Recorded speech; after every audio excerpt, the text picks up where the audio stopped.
It's 11:11. Spirituality. I thought we'd change it up a little bit and do a drive and talk. I've not done this before, so this is a work in progress.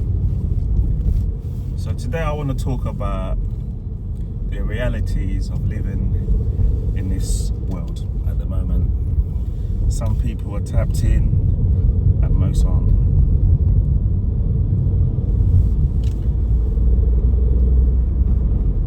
I also kind of want to talk about the situation in the world regarding wars, regarding food safety.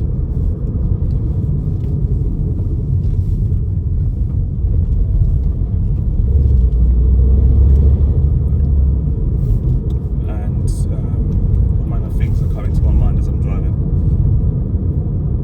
As I've come to quite a leafy part, it's a nice part down here. I've not been down here before, but it's a nice part down here. It seems like a nice little town, just on the outskirts of London, really.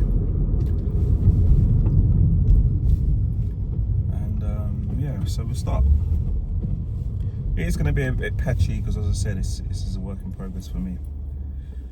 I'm wondering if I need to blur out people's registrations and stuff. I don't know. Hopefully my viewers ain't that sort of, looking at the people's thing and doing all kind of craziness. Hopefully not. But yeah, so I want to talk about living in this world at the moment. It's a very complex situation that I think we're all living in, to be honest. A lot of people don't realise how condensed the world is. And when I mean condensed, I mean in terms of there's a lot of people, man. I think I've covered this before. There's a lot of people and there's a lot of different directions in which you can go into. And I feel like if you want to live an honest life and do the honest thing, it's actually frowned upon, I think, man. I think you actually get, and this is my perception, I feel like when you're like a tearaway, be like, all you do, you get up to mischief or you do all kind of fuck shit. Things, from what I can see from other people looking at what they do, they seem to live a better life than if you was to live that honest life and you try to pay your bills and live that life where you just feel like you don't need to watch over your back. Here we go, a red light here, look. Road stops, blocks and what have you, I feel seems to be more of an issue when you try to. Oh, it's nice down there. There's a lake on that side. Yeah, so I feel like I want to sit and have a little talk about this, really, if I'm honest with you, because I've seen a lot of shit that's gone down within the world. And at the moment, the UK isn't really seen. It's a shelter, if you know what I'm saying. Cocooned around really what's going on around the world. There's a lot of disruption, but I don't think we see it yet here in the UK.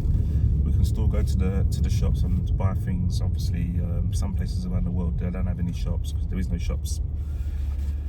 And I think sometimes we take for granted what we have here in the UK in a way, especially. I'm talking from that perspective. We probably don't appreciate what we have, and security we have, the safety that we live under. Yeah, we have our own set of problems here. We do. There's a lot of I don't believe the UK is,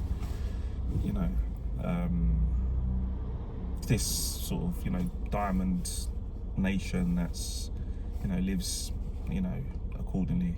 That is just a complete lie. The UK has its set of problems. In fact, if anything, it's getting worse. Like we've got a new government, what have you, and yeah, I'm waiting to see how that pans out. So far, I don't know if I'm impressed with it, to be honest. But I suppose sometimes you've got to have change. If you're used to a way of living, and then there's someone who comes in and changes it up and mixes things and pulls things here and puts things in there, obviously it's gonna cause a bit of confusion. So we have to wait and see how that pans out, if it was for good or not. really. No one can answer that. No one can. And that is the world's. That's the world. If you ask me, like in a nutshell, really.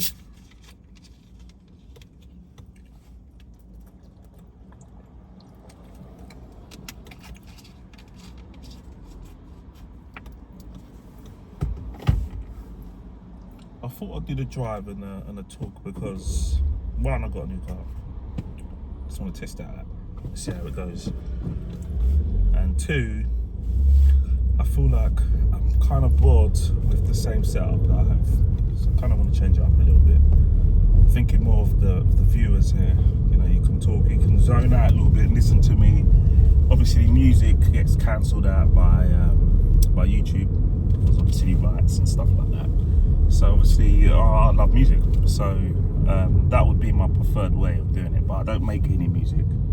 I don't make enough music. If I did, to obviously not make it boring. You know, the same song playing on all repeat, get it boring.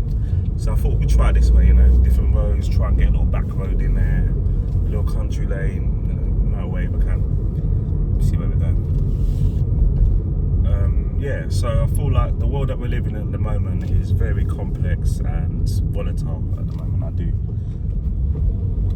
I do wonder about the people coming up after me, you know, like family and stuff like that, and people just generally, what life is going to be for them, because how I see it, it's going to pop.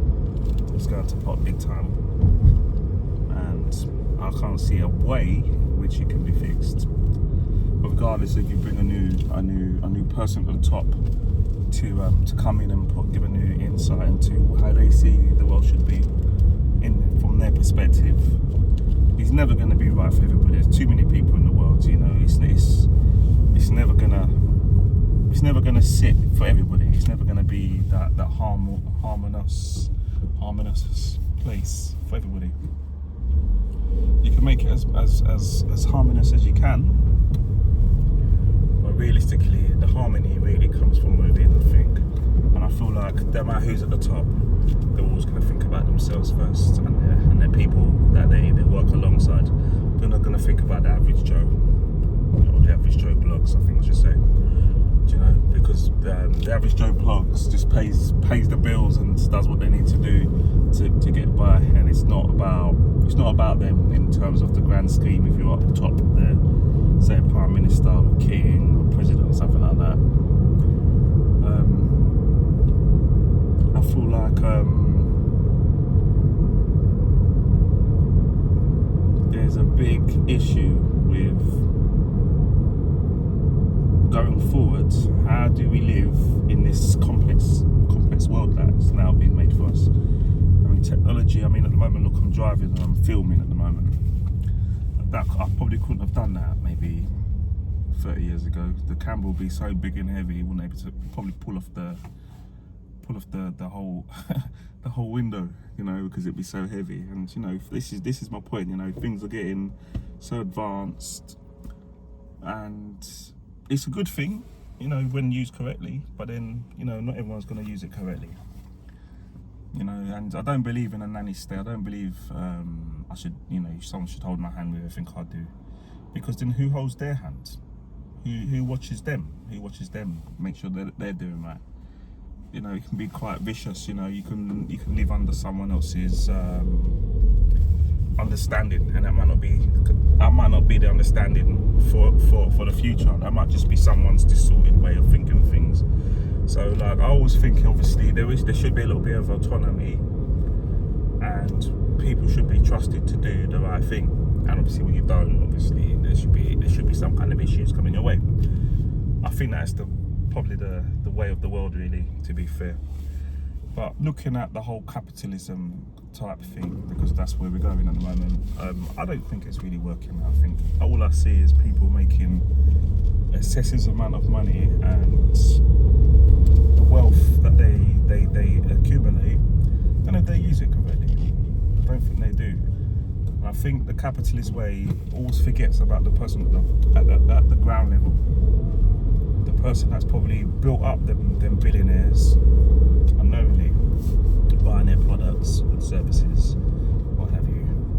You know, from a business perspective, right the way to the homeless person that obviously wasn't able to run a house or to keep their head above water for whatever reasons. I know there's many different reasons. Some of it's themselves. Some of it is to do with like their life, the way it's what's happened to them, and some of it could be from other things, i.e. Mental health. And there's so many different avenues that you can go down on that. So it's not really an open and closed situation. But the people at the very, very top, it's like as soon as you get to a certain level, you kind of forget about the person at the ground level, the person that's sleeping on the street. I mean, it's raining today. Can you just imagine what that be like with all your stuff soaking wet, and there's no way for you to even dry them or to keep them in a nice clean way. And it makes me wonder, actually I'm very I like to give thanks to what I have and what where I am in life, because I have friends that didn't make it. They passed away for whatever reasons. Some of it's because of their own. Some of it's because of situations. Some of it's from illnesses. There's so many different things, but I like to give thanks. I always give thanks to where I am, because some people are obviously better off than me, and some people are obviously worse off than me. So I like to give thanks always, and show my appreciation to what I have and how I've achieved it in the most legit way possible. Which some people, oh my gosh, I'm almost running the lights there. Some people are not as fortunate as me, and I recognise that. But I feel like the more sort of broader pockets that you have, I feel like some of the wealthiest of people in this country, I'm talking now because I can't really talk about other countries. I can talk for this country. People with the wealthiest people in this country tend to be the most wholesome of people. I mean, they're not all of them. I mean, there's some really nice people that are really wealthy and are still sort of, they still see their and still live their life according to how it was before they accumulated all the wealth.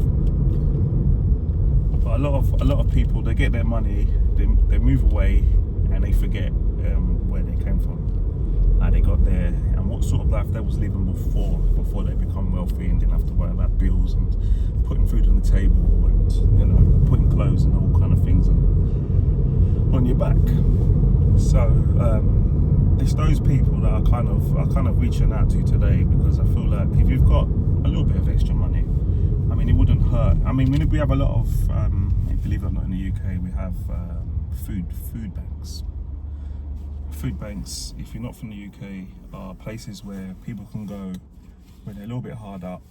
Maybe their benefits of government benefits have been used up for whatever reasons. I mean, it's quite expensive to live in the UK, and they have no other way of surviving. So the food banks gives them a portion of food, healthy foods, to help them sort of get past their plight, if you like. I recently saw that they was having funding problems.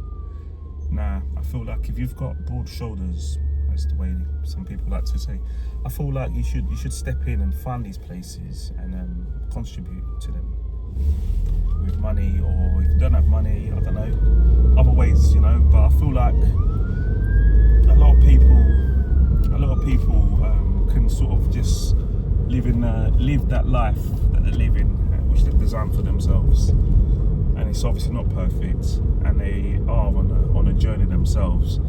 Forget about the people that are less fortunate than themselves, and they look at the people that are more fortunate than themselves, and they kind of want to keep up with the Joneses. They want to, instead of getting a reasonable motor, they go for that motor that is very flashy. It's got it's expensive, and they kind of live that life around it, if that makes sense. So like they have their like 6 holidays a year, they live in abundance, forgetting almost about the people that are less fortunate.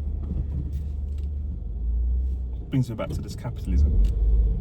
I don't think it really works, the capitalism in this world, because I feel like it's designed in a sense for you to always work, always try and bring as much money in as you can, and you know, to stack money, to take that money and to make it grow, and you want that sort of, you know, I'm going to try and be the best I can and make as much money as I can. So the people that aren't as fortunate in this race, if you like, you know, have they failed, or is it the system that's failed them? And I'm starting to look at it like more like the system has failed them, because there's a lot of money in this world. There's a lot of rich people, and you see lists and stuff. I watch lists and stuff like that, lists of how many billionaires are in the UK at the moment, or some of them are left now because of the government's changed. And that's what brings me back to this same thing again, you know. So, you know, these incredibly rich people have accumulated all the wealth, possibly from this country and others, and then they decide, oh, it's not right for me. The climate's changed. Now I'm going to be spending too much money in taxes and money in my life. So I'm going to go to a cheaper country, or a cheaper place where I can live, or a tax-free place where I don't pay any tax. But meanwhile, the person that is at ground level, I say the person that's, you know, maybe homeless or maybe going through a tough part in their journey, they're probably taking away some of them services which the government would have provided for them by first of all, actually accumulating the money in the country, and then second of all, running away to another country or another place or whatever, you know. So like, it's like that poor person, that person that doesn't have a lot, gets stung so many times. It's not really addressed properly, really. Capitalism, I don't think really works for the person and the people at the bottom. People at the top is good, because you can go to another place and then do the exact same thing again. Extract as much as you can and you know, stack it all up and move on, buy nice things and live a really lovely life, which is sheltered, because the places that you accumulate. For instance, I might be a billionaire. I'm not going to live in a town like this. You know, these houses, one up, one down houses, close to the road. For instance, I'm looking at the house here. It's alright, it's next to a shopping centre, a German shopping centre, but it's a shopping centre. These people probably will live far out somewhere, big gates, abundance of land, and they probably have a chauffeur, or even they don't even get used to cars. They probably get an helicopter, takes them to and from where they need to be. And it's like, when you're in a helicopter or a plane, you don't get to see people on the ground level because you're so far up. You kind of lose sight of the reality in a sense, and you live according to your surroundings. So the people that are around you, the you know, how you make your money becomes different. You know, like for instance, if you work in a we're talking about that same German shop. If you work in a shop, you see people day to day serving them on the tills, maybe, or I don't know, you may be stacking shelves or something like that, and you see people day to day, and I feel like you're closer to the ground, if you see what I'm trying to say, than those that, for instance, are in the office, and they're in office all day, and when after the office they jump into their cars or their Ubers, and that takes them straight to their home. They close their door, and you know, like they say, a man's house is a man's castle, and as you know, like a castle, big walls around it. You know, you don't get to see. I mean, you do see poverty in the UK, because just getting from A to B, you're going to see someone who's hard up, who's, you know, struggling, and you can't help everybody from my perspective, because I don't have enough money to do that. That's on this planet. But there are people that do have broad shoulders and very deep pockets, and I always wonder, why don't they do more to help these people? Can't they do more? Can't they set up their own charities, or, you know, because sometimes there's scams in it. Sometimes people, they lie, they say they're helping people and they don't. and it's just another part of capitalism. Again, it's the ugly side of capitalism, where people scam people because they want to jump onto that money, and they want to make their life a bit easier, and they do that by stepping on other people. But we all do it. We all do that. Some people, like the scammers, they're scamming people out of their money, but we all kind of do it in some shape or form. I'm not saying we scam people. Just what I mean is we all take from one to pay the other. So we all in a sense are doing that, you know. And if you want to believe that, you should, because I feel like that's what we all are doing, to be fair. Do you know? And look at this. I'm just you just try to obviously live the best you can and try to be the best way you can. Chatting to someone in the pub the other day, I went out and I had a drink with an old friend, and we were quite business orientated. You know, we talk about politics and stuff sometimes. Got into some big conversation about starting a business up and stuff, and the problems you would have trying to get it off the ground and making it successful. And I'm not knocking him, because obviously he's got his own way of doing it, and he probably will say that to me as well. It's his own way of doing things. But like sometimes I feel like the sustainability of things, and I'm not talking about the conversation, just what I felt after the conversation.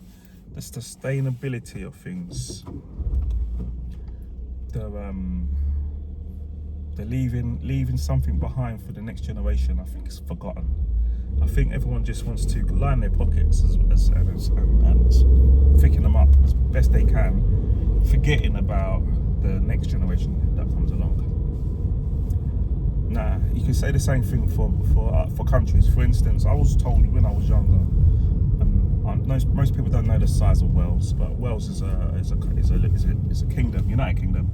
It's a kingdom on itself, part of the United Kingdom, and apparently Brazil chops down that amount of wood every single year from the rainforests, should I say?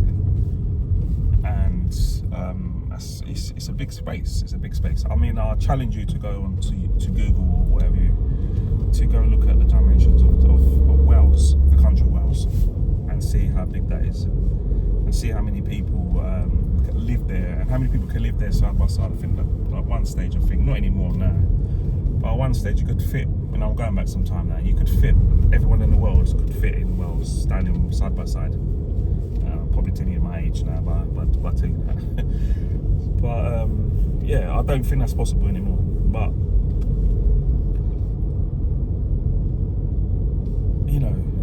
that forest, that jungle, if you like, will probably never ever be replenished again. One, the soil erosion, you won't be able to get a forest to grow back there in any time soon. It won't be in our lifetime before it could grow and be as fertile as it is before man has touched it. The natural way that the earth has made that jungle, if you like. You could never see it in your lifetime. For it to be back to where it would have been. Not in the scale. Not rebuilding back the size of Wales every year. It's just I just can't see it. Capitalism could never make that happen. You could never, because that's like reversing what you do. Who's going to pay for that? Because remember, capitalism's about money, isn't it? It's about growing. It's about resources, and it's about taking from the land and obviously turning it into revenue, into profit. I feel like we need to be responsible as humans to think about not just our generation and the generations coming up, but the generations, the ones that if we're still around, we probably wouldn't even understand the lifestyle of the newer generations that's coming in. And those people, I just wonder what will be left for them. Do you know what I'm saying? Will they even have air? Because we chop trees down like nothing, and we sell it as we sell it on for like timber, right the way to materials materials and I don't know. There's the amount of things you can make wood. You know, you can build houses with it. You can make furniture with it. So many different. It's endless how many products you can make from the trees. And it's like our system is based on extracting, and no one's really putting back. I know they're talking about putting back, and I don't really want to start. Wow, I don't really want to start with the climate stuff because I'm still wondering if that's.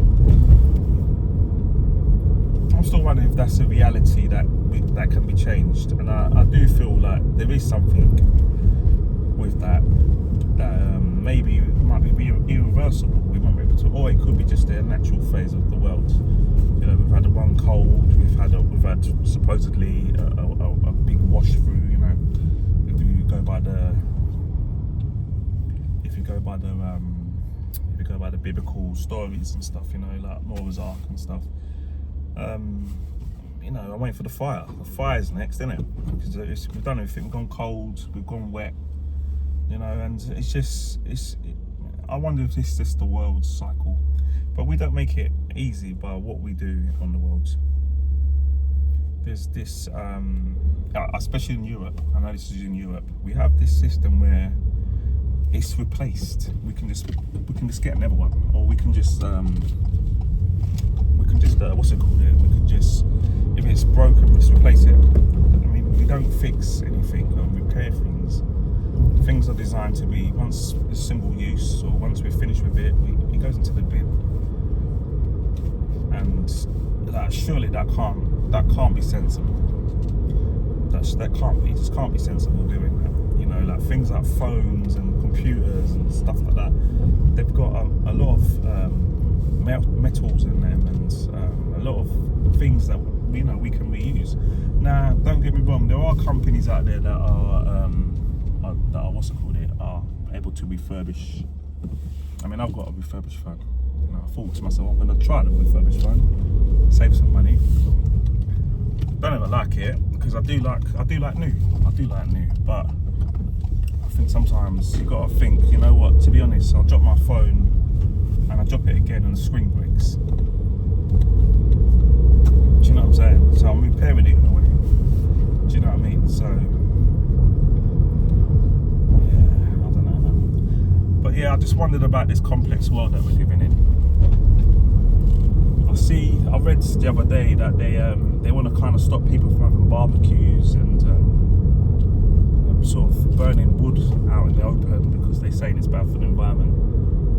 And I feel like if we rely totally on electricity and we don't want to use our wood stoves or our wood burners or, you know, things like that, traditionally would have been to heat the house. I mean, this country gets cold. It gets hot. It's hot at the moment. This country gets cold. Yeah, it's really cold. Give it another 3 more months, and I'm currently driving with a t-shirt on. I will probably need a jacket and some layers of clothes because it would just be too cold and uncomfortable to be out without some element of heat or some warmth, or from clothing or some other way. This dawns on me. It dawns on me to think that maybe in the future you wouldn't be able to have a barbecue. It's insane to think that someone's actually thinking about doing this in the future.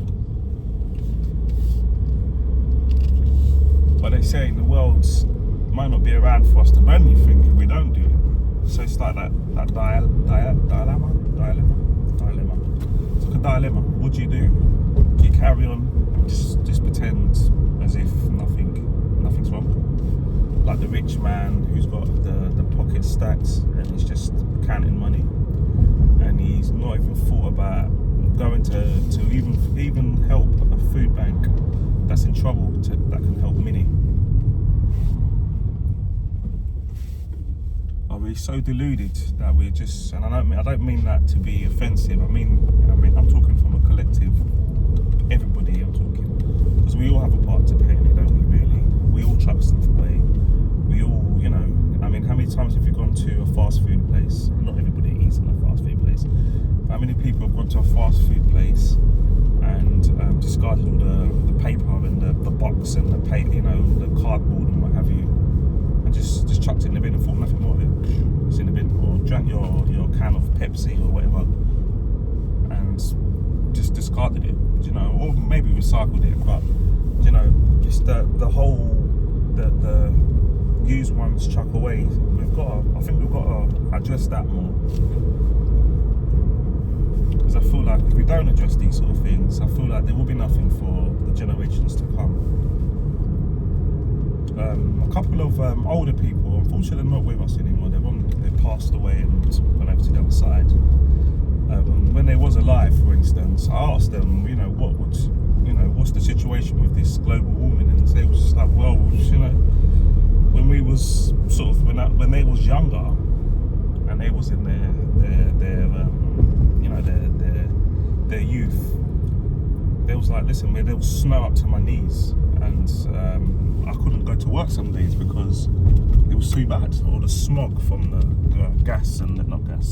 the coal fires, and the what have yous, it just got so bad that they basically couldn't see to go and do their jobs and stuff, and they've seen obviously things, because I do talk to a lot of older people, and it's one thing that they always stuck with me was that the sizes of things, they all said that the sizes of things have got smaller, and it is kind of true. Like if you look at your packet of crisp, it comes smaller, or if it isn't small, the thickness of it is, I'm thinking of Doritos, for instance. I think a couple of years ago, maybe 10 years ago, I'm not saying a couple, that's not as much, but 10 years ago, Doritos were a bit thicker, like the thickness of them, they was thicker. Now they come like crisp. I mean, they are crisp, but like potato crisp or chips if you're from America. They're thin now, and you get a small handful, and it's, I just think to myself,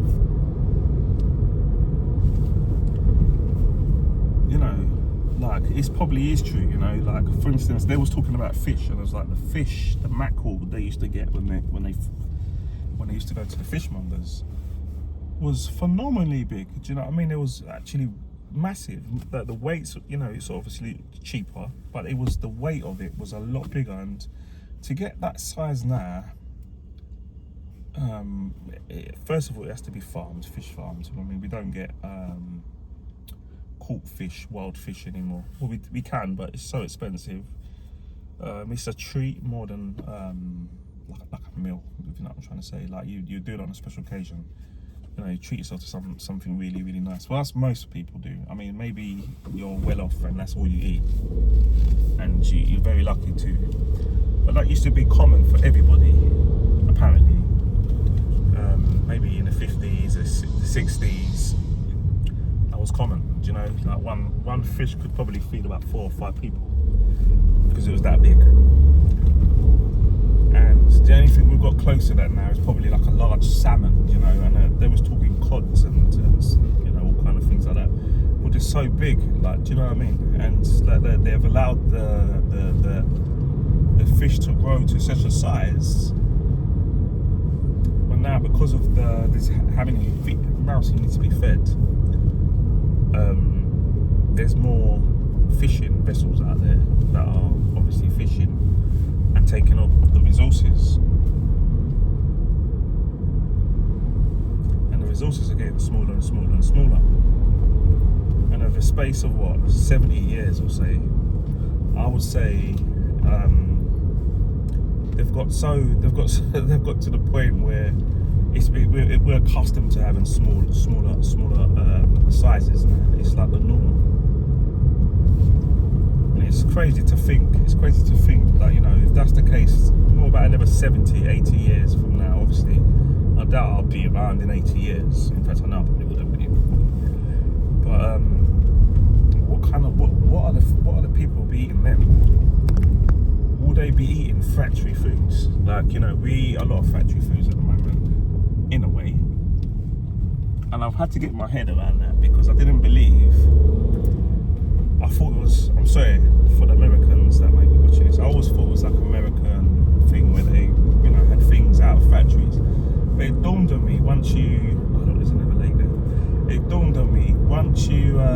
once you really look at everything, like, you know, for instance, our sort of like, you know, our salad stuff. Our salad stuff is a really good example of this. The salad stuff is made in a greenhouse traditionally. You know, lettuce, not so much lettuce, tomatoes, cucumbers, what have you. And I feel like now, I think it's done on an industrial size. I think in Spain, I think that's where our places, or the Holland or Netherlands, and they grow it in big industrial size factories, and then they get processed, and then obviously packaged and sent around the country or around Europe or elsewhere, you know.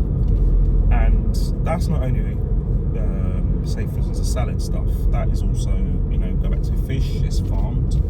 Again, where does it go? It goes into a big building and it gets weighed and everything else. You canned food, for instance, that's your traditionally, canned foods are your factory foods. But everything comes from a factory now.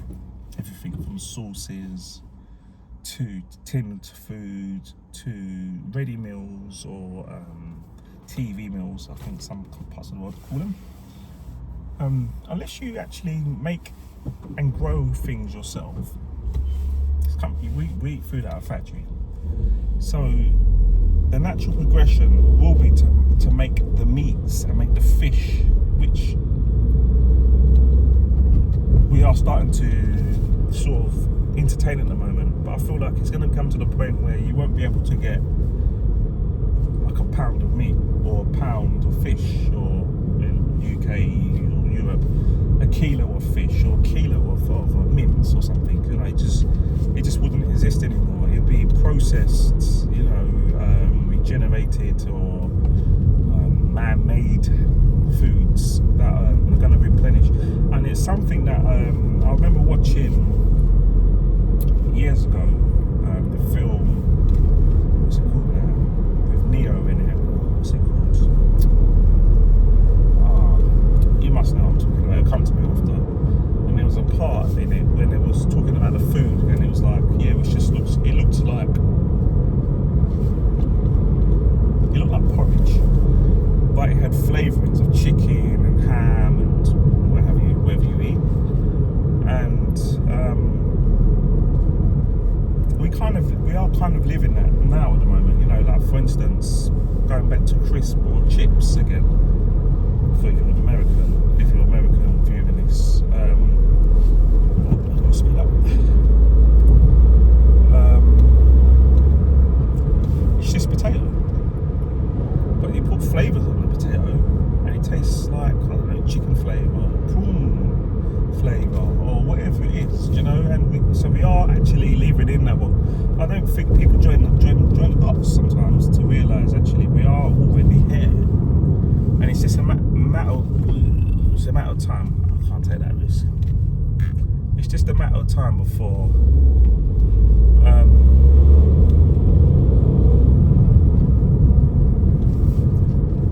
you know, it's a matter of time before that is the norm. Like, you know, like we'll have some kind of plant-based, and then they'll make it into chicken, or they'll make it into this, or make it into that, and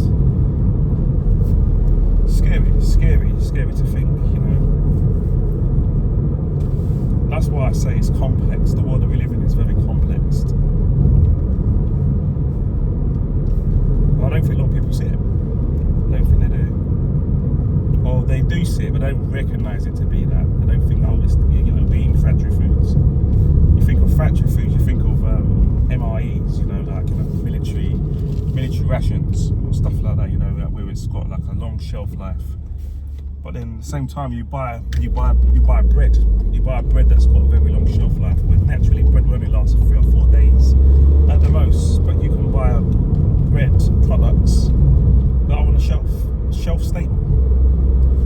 Obviously, they put all kind of chemicals in it and fats and stuff to obviously preserve it.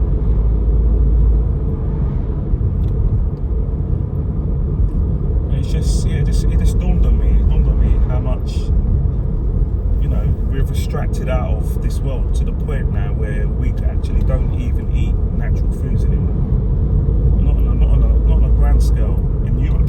I I don't know about it. I mean, I know there's parts of the world that still have organic stuff and that's all they eat. You know, I mean, if you go to the Caribbean, for instance, Africa, I know for sure.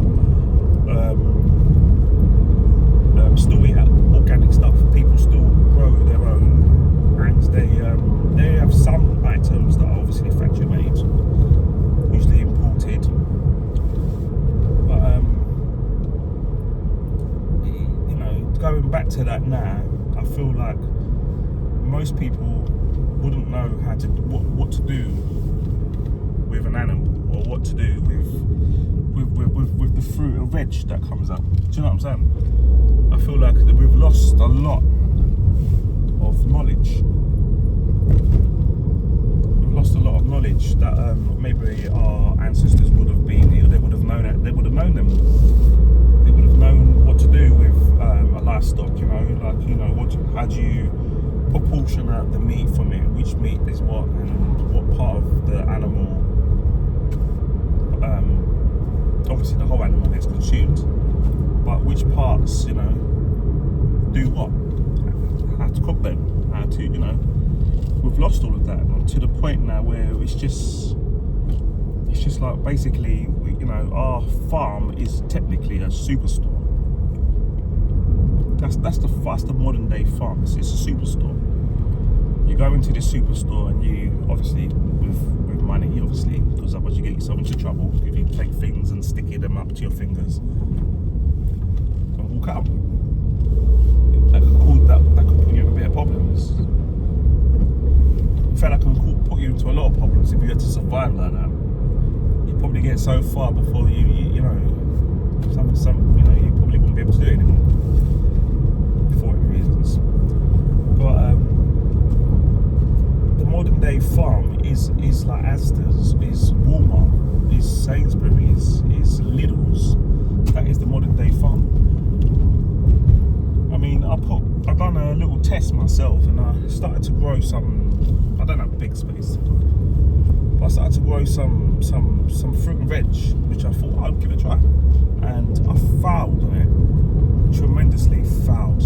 Like, obviously, I bought like natural fertilizer, seaweed, and I noticed that it sort of helped. I was like, wow, this has made it grow a lot, but the time and attention that it takes to produce, for instance, cucumbers or chilies or, I don't know, lemon verbena for making tea.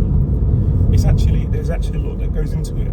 There's a lot that goes into it. You don't just pull it into the ground. I mean, in the UK, maybe other places around the world, you just have to pull it in and leave it, and it just, you know, it just grows. But in the UK, there's a lot of work that needs to go into that to keep it going. And if you miss a day or two, or you have a hot day like we did the other day, and you miss the, you know, you're getting a bit late, what have you, and you miss watering that plant for that day, the plants, you can see it in the plant. You can actually see the plant like shriveling up, and I was quite shocked.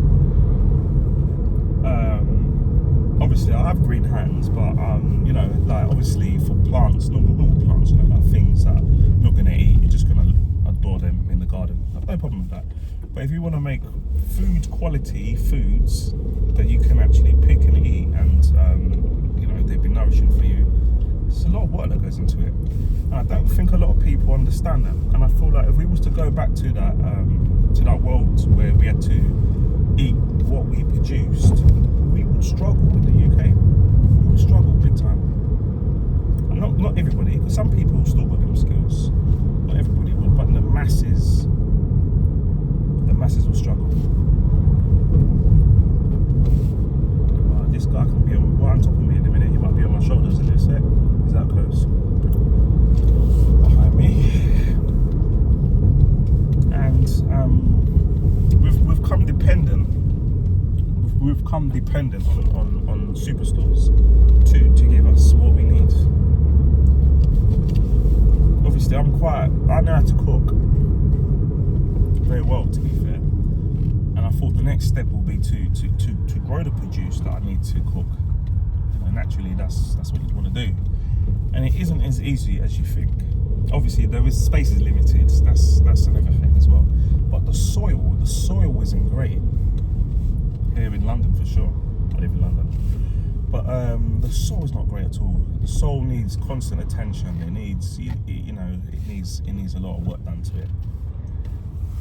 And that's why I thought, let me talk about the complexities of living in this modern world that we live in.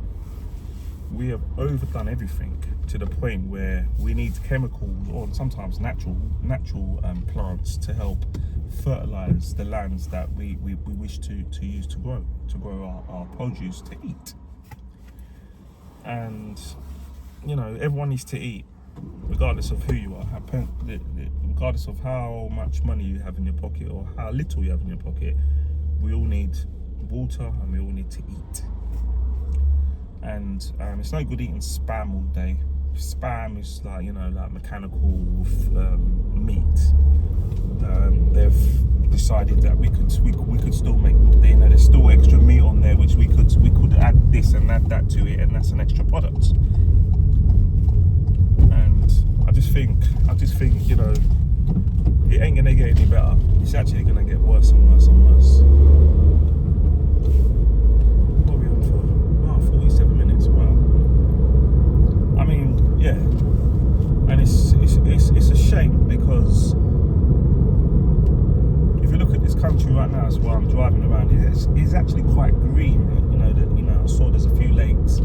If you're wondering why I'm looking at lakes and stuff, it's because, you know, for instance, water. I might not drink the lake water, but you can use the lake water to water plants and stuff. And the amount of water that's still in this country is still quite big. I mean, it's regulated. I mean, I don't think you could just go there with a bucket load or a tanker and fill it up with water. And I don't think that's going to be allowed. But it is still quite a green, lush country, to be fair. And you would think it would be a lot easier to grow, I don't know, tomatoes or cucumbers, or, you know, I mean, I'm not even thinking of the extravagant. These are just basic things that, you know, you take granted of. You know, you don't realise how long it takes to grow a cucumber and how much effort it takes. It goes in a salad, some onions, some other bits, you know, greens and stuff to sort of make it more filling and nourishing. But it's a lot that goes into it, and there's a time that you need to wait. I mean, if there is no Asda's or no Walmart or no Lidl's, for instance, there'll be a couple of months where you would starve. Now, what do you do in the meantime? Yes, I know you can go so many days or so many weeks without eating or whatever, but we all need water.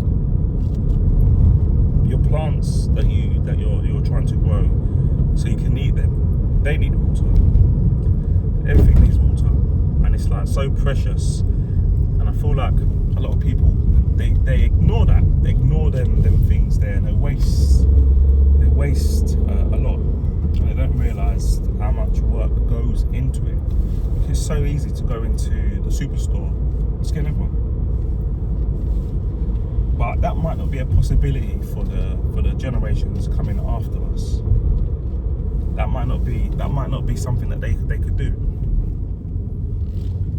I mean, there could be, God forbid, a drought. Then we're completely messed. We're completely messed up. And it's so scary. It's so scary to think, you know, at the moment we're on the verge of things. This kind of, you know, depending where you live in the world, things can be easy for you, or things can be quite getting difficult. You know, and it's just yeah. I just feel like the capitalism that has left this world the way it is, I think that is where it needs to stop. That's what needs to. If anyone is running this country or any countries, they need to put together these Davos suite, the places and stuff like that, and stop talking about how to do what they're doing and think about how to change the actual system, because the system is broken.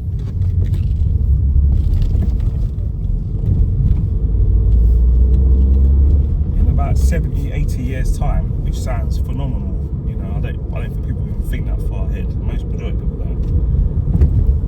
It's going to be virtually impossible with even more people in this world to live the way that we are living at the moment without assistance from mechanically foods and chemicals and all kind of different. I mean, it's all good saying we're gonna eat more greens and stuff. You're gonna use more toilet paper because I've tried this already. You take away meat from your diet, fish away from your diet, and you go to the toilet a lot. Again, now you could say, then we can just take away the paper, that you use to clean yourself. Then we can use water. But then if that's in demand as well, we have a problem already. There's another problem that isn't being addressed. Now, I'm not saying that this eating vegan, I've tried it. I've tried the vegan, and your skin looks nice. You do start to, but I feel there was always something missing. I always missed the meat. I always missed the fish. I always miss those items, and I feel like they are the ones that keep you full. Please, if anyone knows of a way that this maybe there's something that I'm missing from this, and then maybe I can try it again, but do this and this and see. I'll try it just to see. But when I did try the vegan way, and when I did, for instance, for Lent, I always give up something every year for Lent. And I give up meat a couple times, fish and whatever. And that was the hardest because I found my body was struggling. It was actually struggling. It was struggling trying to make up for the differences from the protein that I was getting from the meat, the vitamins and the minerals that I was getting from the meat. Like, you can say, you can take some supplements, which I did do. I was gonna say that one. Shit. But it's not as easy. It's not as easy as you think. And food scarcities. Like for instance, some foods may not be able. For instance, I know avocados is a water crop. It needs a lot of water. Avocados. It's very nutritious for you, but it needs a lot of water to bring those avocado pears to fruition. It takes a lot of water.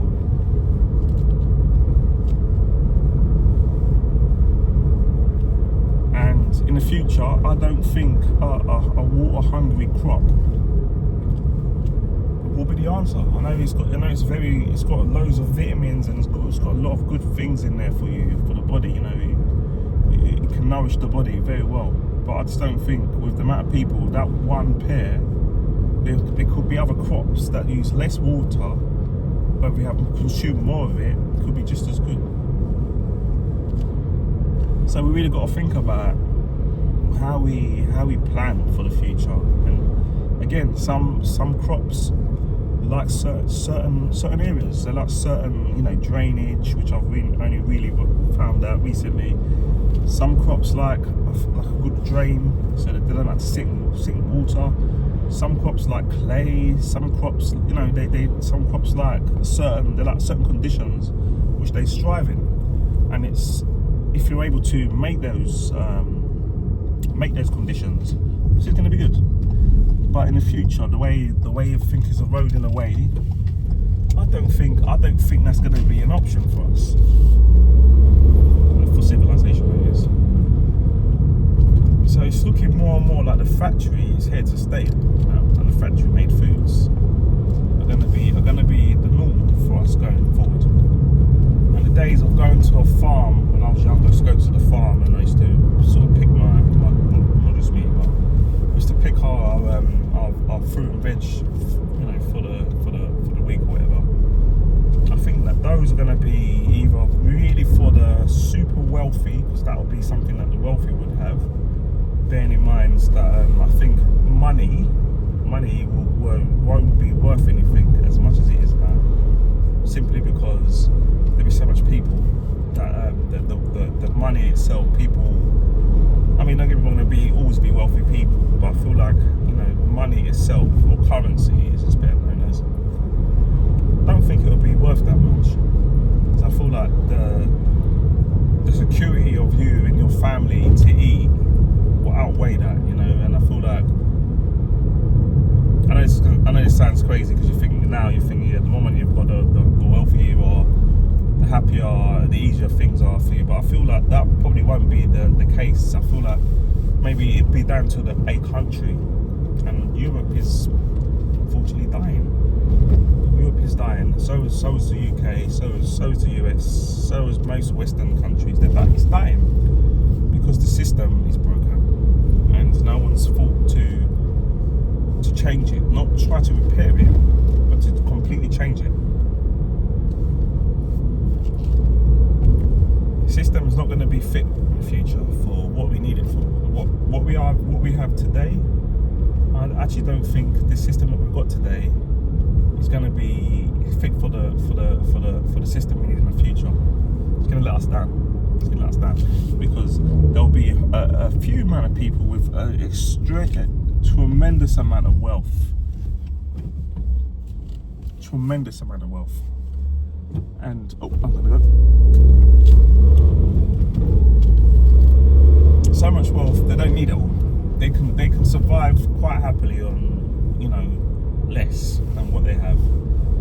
But they won't think to sort of share it. Now, I'm not sure if I agree with socialism as well, because I feel like that's kind of capitalism in disguise, if you ask me. And communism, I don't think that works either, because that is also a socialism in disguise. I do. Marxism is just the new hybrid capitalism. Please don't do all this up, please. If you don't know what this is, go on to Google, and hopefully they'll allow you to search all this stuff. But yeah, Marxism is where I think we are moving to, which is like a hybrid of capitalism, which is even more worse, if you ask me, than capitalism. Because it's like the ultras, you know, like the ultra rich and the rich, you know, and then you have the everyone else. So it's like the few, very few at the top will live lavish lives, and just about everybody else will be scrapping around on bunks and dirty drinking water. And I just don't think people are ready for that kind of world. And it's slowly moving there as well, you know, with these companies that they cross borders, and they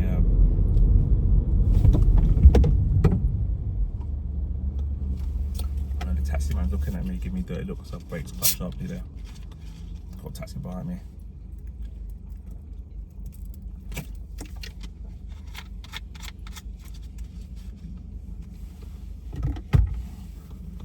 We're on for 1 hour here. I hope you enjoy this. Actually, it's nice to actually drive and just let some steam out, because it does bother me sometimes when I think about the whole situation. Greed and envy rules this world. When you look very deep at it, greed and envy rules this world. Envy from the countries that are not as successful. They envy the greed of the richer countries, and the greed from the richer countries is literally taken from the poorer countries to feed themselves. So it's a vicious cycle. And again, there's a pyramid system here again. I think we need to move away from that. I don't know how to architect that and to design something that is fair. I suppose if I had the resources to do more, I reckon I could probably come up with a better idea of what to do. But realistically, it's the guys at the top. They're not going to want to change their system because it's benefiting them. And the thought of them losing that, they will fight. They will fight for it. They lobby the government. They'll fight against it.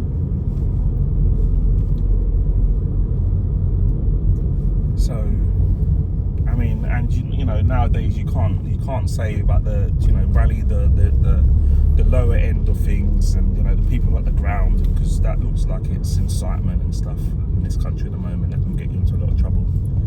And I suppose it's something, and this is again the Marxism that I'm talking about, moving in slowly, you know. So there'd be a point in life where, you know, you won't be able to say or do anything without permission.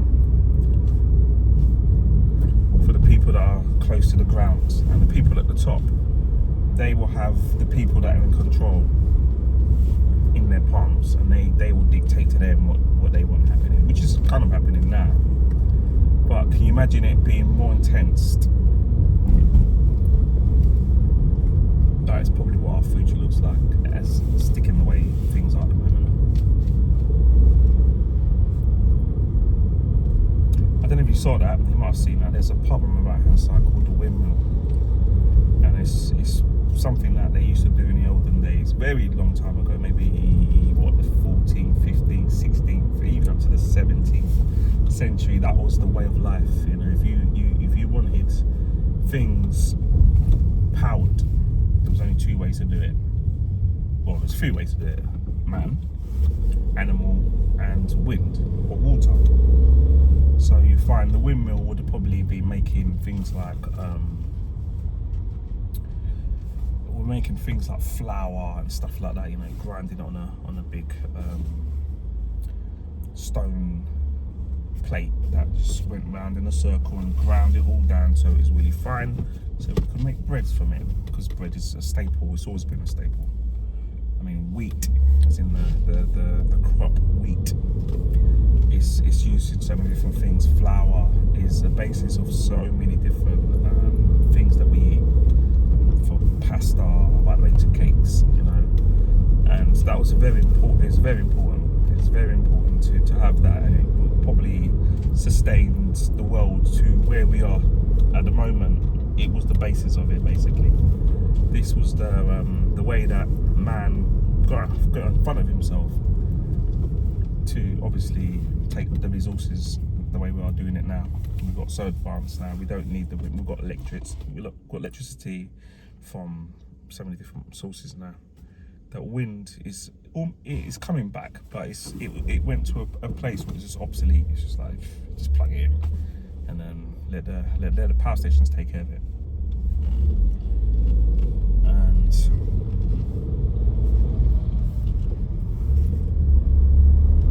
I don't think that wind is a bad idea. I think if we start to use wind a little bit more efficiently, you know, I mean, there's nothing. We don't have to have them big, massive white windmill things that we have, the modern day things that we have now, that can power a small town. You know, 3 or 4 of them can run a town.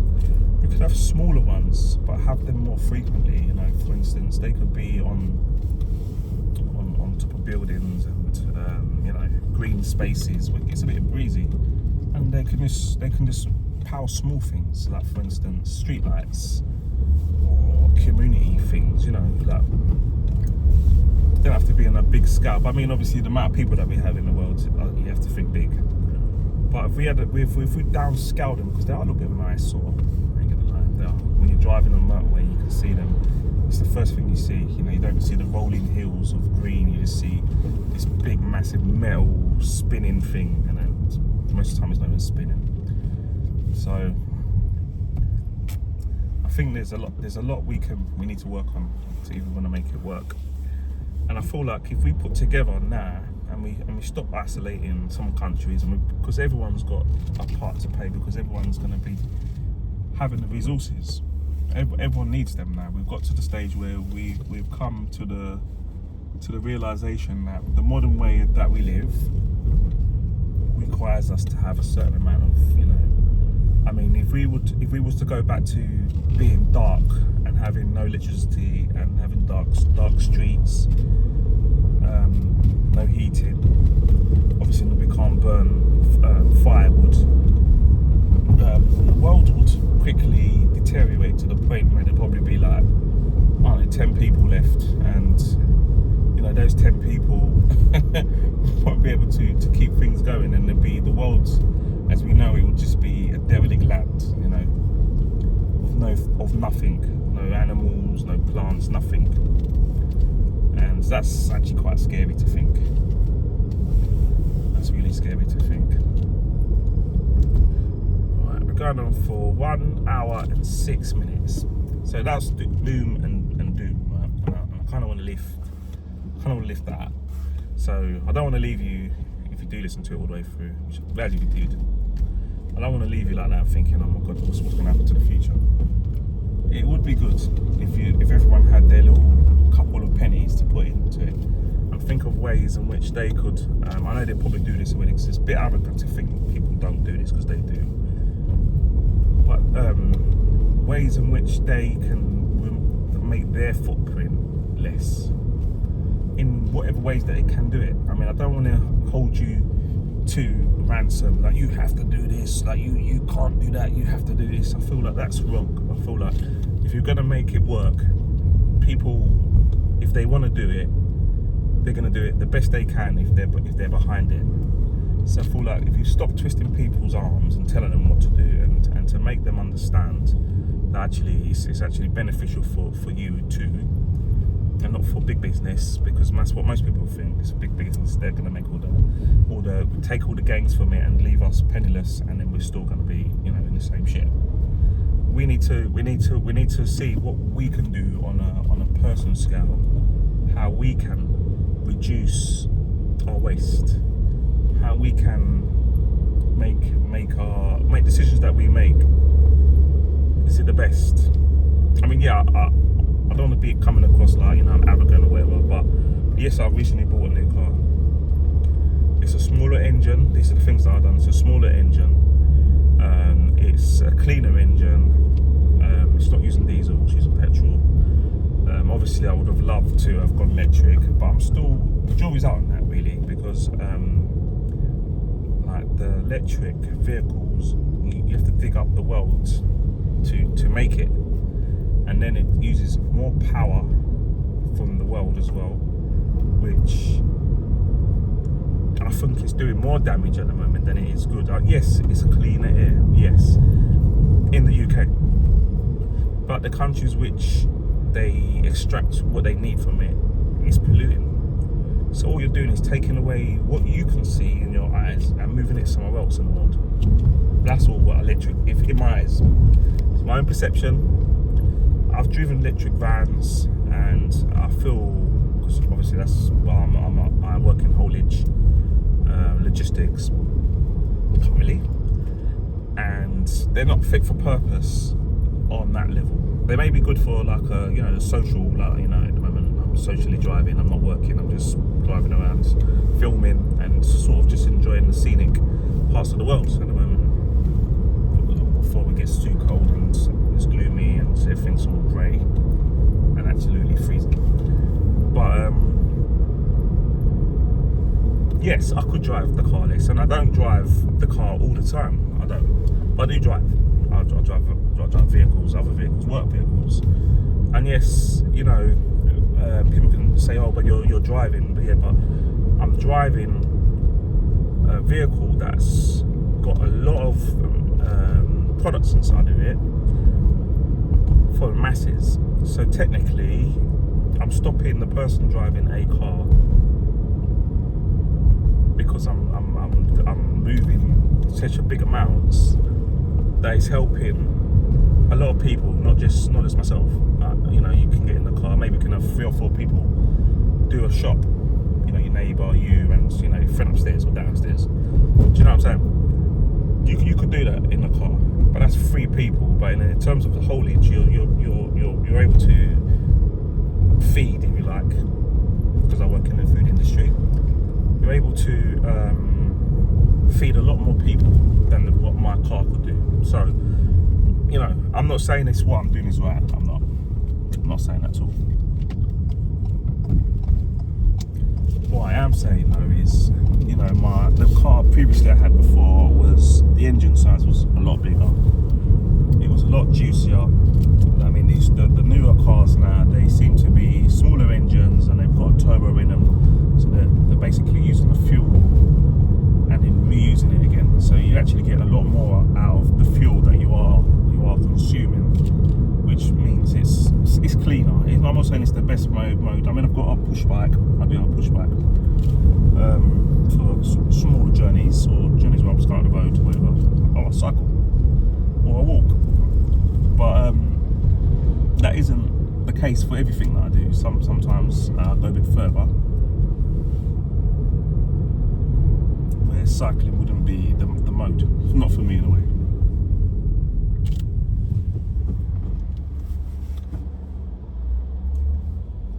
So maybe looking at what you do for your own family, the footprint that you're leaving behind. Because remember, there's over 8 billion now. There's no way there's still 8 billion. There's more than 8 billion people living on the world, in this world, and the footprint collectively must be quite big. Must be really big.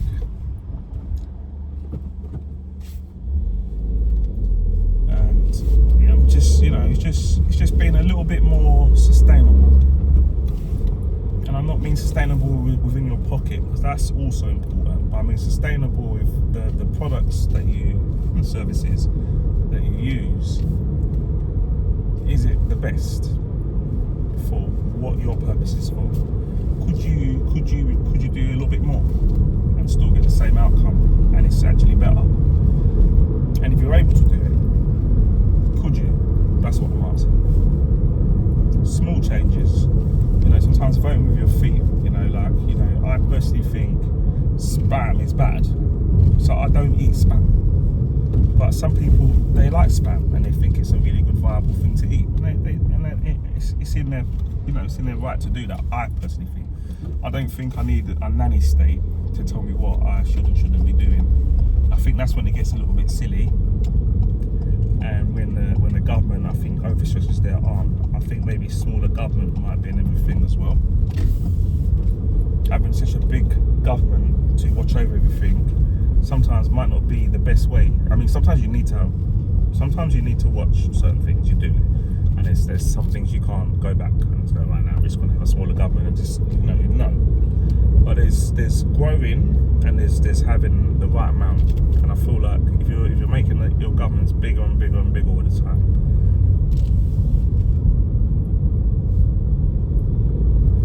it becomes more expensive to run, say, your respective country. I don't know if that's a good thing or not. I feel like if you spend some of that money on showing your population of things which they can do, and making your population responsible more, I think is the way forward. I really do.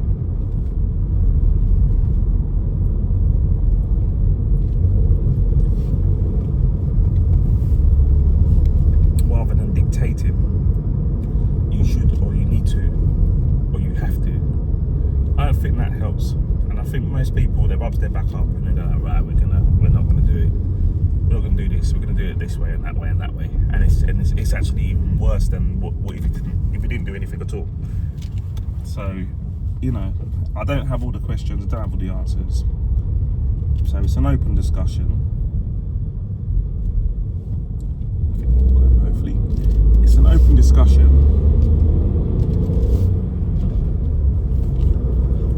What you can do on your smaller scale. There's that green pond here, and I'm going around in circles, by the way. I don't know if anyone's recognised, or someone who lives locally to where this is. They probably think, oh, he's gone around there again.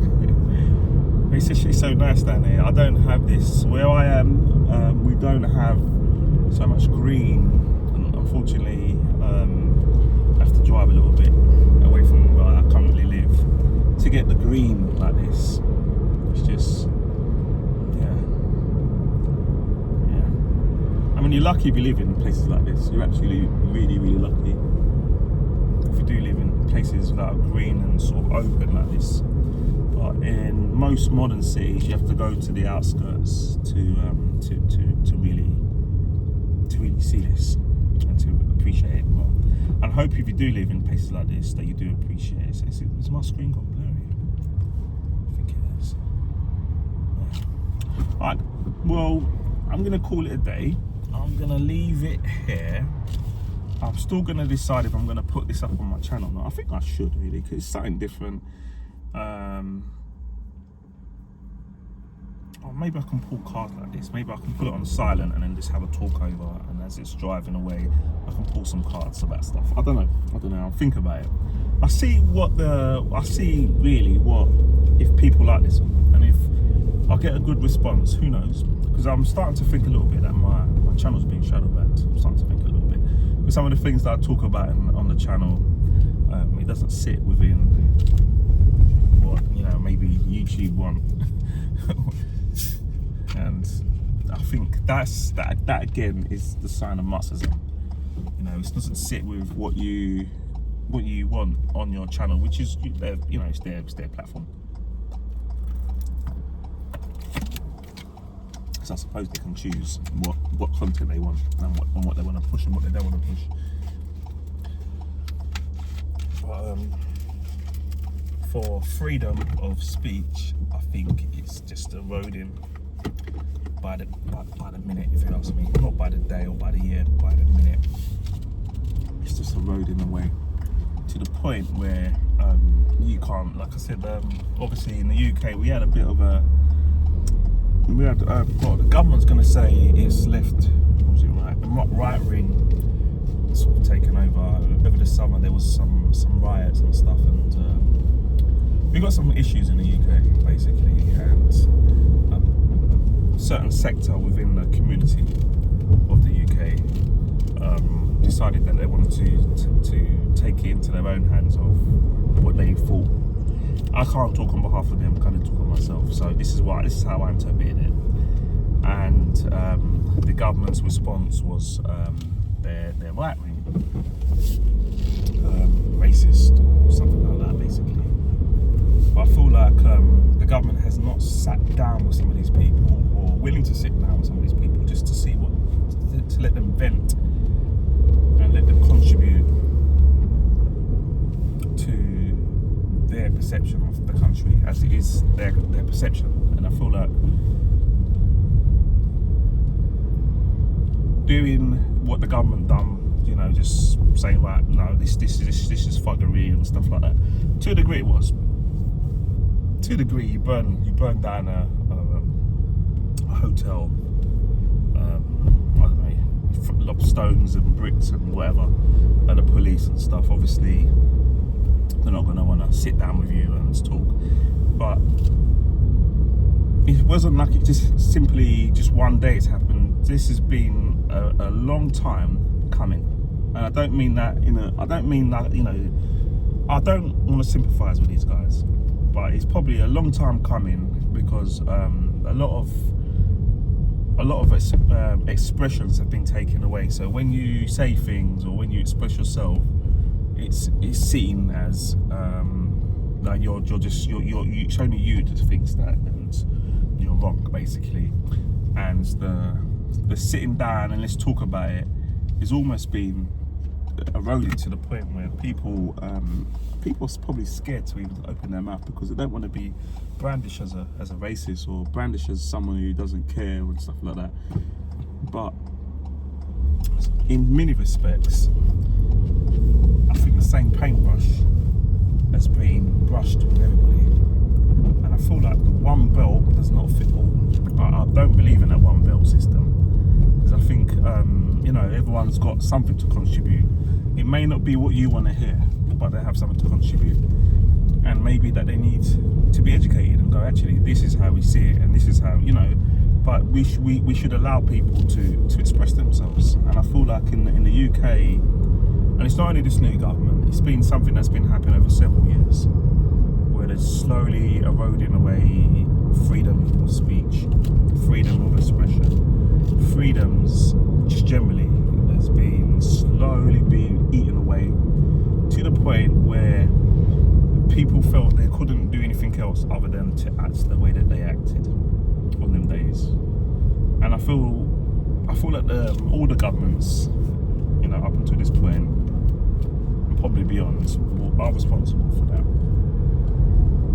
You know,